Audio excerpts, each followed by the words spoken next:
Good morning. Today we will make a moving servo.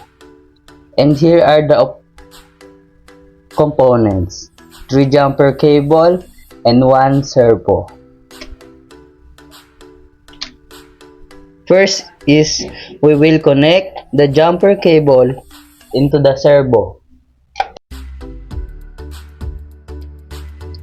Then we will connect the jumper cable into the Arduino.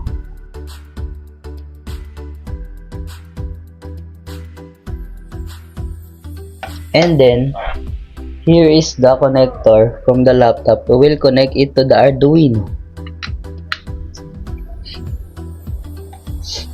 And now it is working.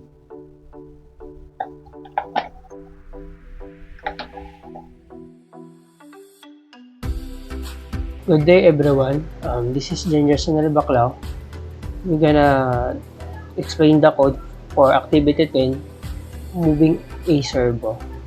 First, we include the servo library, which is #include to servo.h. Next, we create our servo object named myServo to control a servo motor. Then we declare a variable to store the current position of the servo, which we called int.